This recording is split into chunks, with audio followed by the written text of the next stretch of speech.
வணக்க மக்களே, இன்னைக்கு நம்ம என்ன பார்க்க போறோம்னா முக்கிய போட்டியில் தோற்ற சிஎஸ்கே இனி பிளே ஆஃப் வாய்ப்பு எப்படி உள்ளது, பிளே ஆஃப் செல்ல சிஎஸ்கே அணி என்ன செய்ய வேண்டும்? அதாவது ஐபிஎல் 2024ஆம் ஆண்டுக்கான சீசனில் 59வது லீக் போட்டியில் குஜராத் அணிக்கு எதிரான போட்டியில் சிஎஸ்கே 35 ரன்கள் வித்தியாசத்தில் தோல்வியை தழுவியிருக்காங்க. இதன் மூலம் சிஎஸ்கே அணியின் பிளே ஆஃப் சுற்றுக்கு பெரும் அடி விழுந்து இருக்கிறது. இந்த தோல்வியின் மூலம் சிஎஸ்கே அணியின் நெட் ரன் ரேட்டானது குறைந்திருந்தாலும் புள்ளி பட்டியலில் தொடர்ந்து 4வது இடத்தில் இருக்காங்க. சிஎஸ்கே அணி தற்போது 12 போட்டிகளில் விளையாடி 6 வெற்றி 6 தோல்வி என 12 புள்ளிகளுடன் நெட் ரன் ரேட்டில் 0.41 என்ற கணக்கில் இருக்கிறது.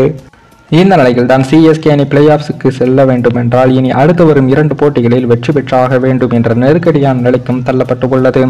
சிஎஸ்கே அணி 12ஆம் தேதி ராஜஸ்தான் அணிக்கு எதிரான போட்டியிலும் 18ஆம் தேதி ஆர்சிபி அணிக்கு எதிரான போட்டியிலும் வெற்றி பெற வேண்டிய கட்டாயத்தில் இருக்கிறார்கள்.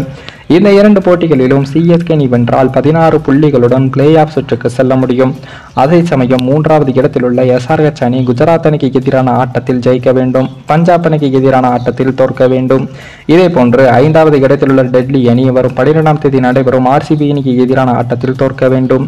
லக்னோ அணிக்கு எதிரான ஆட்டத்தில் டெல்லி அணி வெற்றி பெற வேண்டும். இதே போன்று 6வது இடத்தில் இருக்கும் லக்னோ அணி டெல்லிக்கு எதிரான ஆட்டத்தில் வெற்றியோ தோல்வியோ பெறலாம். ஆனால் 17ஆம் தேதி மும்பை இந்தியன்ஸ் அணிக்கு எதிரான ஆட்டத்தில் கண்டிப்பாக தோல்வியை தழுவ வேண்டும். ஆர்சிபி அணி 7வது இடத்தில் உள்ளது. அவர்கள் மே 12ஆம் தேதி டெல்லிக்கு எதிரான ஆட்டத்தில் வெற்றியோ தோல்வியை பெற வேண்டும். மே 18ஆம் தேதி சிஎஸ்கே அணிக்கு எதிரான ஆட்டத்தில் கண்டிப்பாக ஆர்சிபி அணி தோற்க வேண்டும். ஆர்சிபி அணி 14 புள்ளிகளை குறைந்தபட்சம் பெற்று மற்ற அணிகளின் முடிவுக்கு சாதகமாக அமைந்தால் பிளே ஆஃபுக்கு செல்லலாம். இல்லை என்றால் அடுத்த 2 போட்டிகளில் சிஎஸ்கே தோற்றால் நடையை கட்டிவிடலாம். மேலும் இந்த வீடியோ ஏதோ ஒரு விதத்தில் உங்களுக்கு பிடித்திருக்கும் என்று நினைக்கிறேன். நம்ம சேனலுக்கு புதிதாக வீடியோ பார்க்கிறீர்கள் என்றால் மறக்காமல் சப்ஸ்கிரைபர் செய்துவிட்டு பாருங்கள். இன்னொரு வீடியோவில் சந்திக்கும் வரை நான் உங்கள் தமிழ்.